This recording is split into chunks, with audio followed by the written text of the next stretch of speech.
Bapak, Ibu, dan Saudara, kami bersyukur bisa menyapa di hari yang baru ini.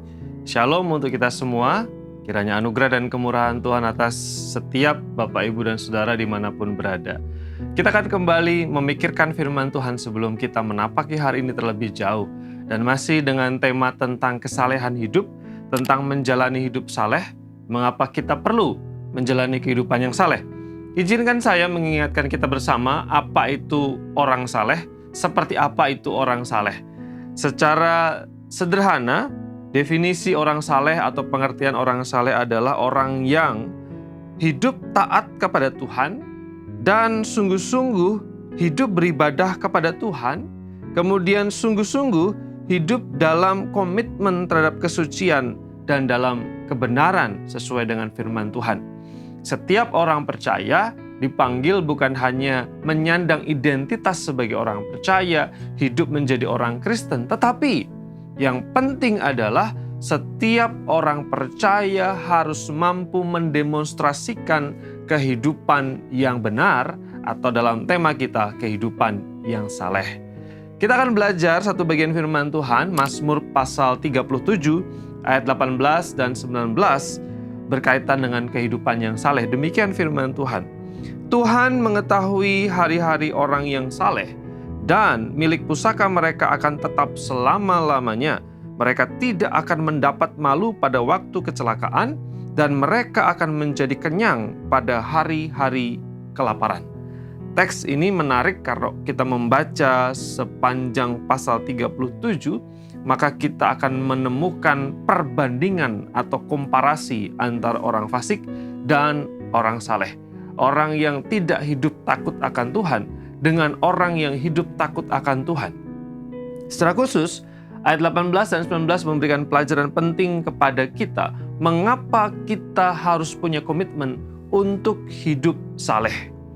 Yang pertama, kita bisa belajar bahwa ketika kita hidup saleh, maka Tuhan memperhatikan kehidupan kita. Jadi teks ini mengajarkan bahwa Tuhan memerhatikan hidup orang saleh. Tadi kita melihat di dalam firman Tuhan yang mengatakan bahwa Tuhan mengetahui hari-hari orang yang saleh. Dikatakan di sana Tuhan mengetahui hari-hari orang saleh.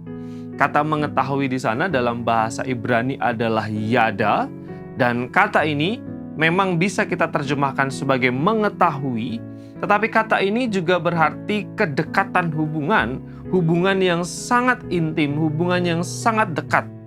Sehingga ketika firman Tuhan mengatakan Tuhan mengetahui hari-hari orang yang saleh, ini bicara tentang pengetahuan Tuhan, kemahatauan Tuhan tentang hari dan kehidupan orang saleh, tetapi juga ayat ini mengajarkan tentang intimate involvement atau keterlibatan yang erat Allah dan karyanya dalam hidup orang percaya.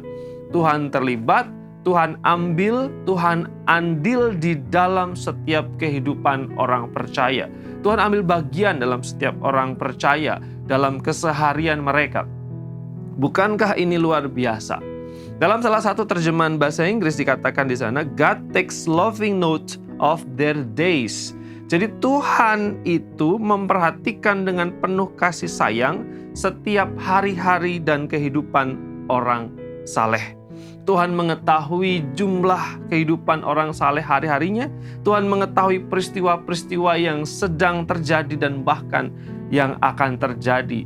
Seperti Tuhan sungguh-sungguh memberi hati dan perhatian, pemeliharaan, lalu kemudian kasih yang ditujukan dalam kehidupan orang saleh. Bukankah ini luar biasa? Kehidupan orang saleh itu indah di mata Tuhan, sehingga Tuhan tertarik untuk memperhatikannya. Tidak demikian dengan kehidupan orang fasik yang Tuhan enggan, Tuhan tidak suka dengan hari-harinya, tapi orang saleh hari-harinya menyenangkan Tuhan, sehingga Tuhan memperhatikan setiap hari dan kehidupan orang saleh, dan bahkan Tuhan memberikan pemeliharaan di sana. Bukankah ini hal yang spesial? Inilah yang menjadi alasan mengapa saya dan saudara, kita semua harus hidup di dalam kesalehan.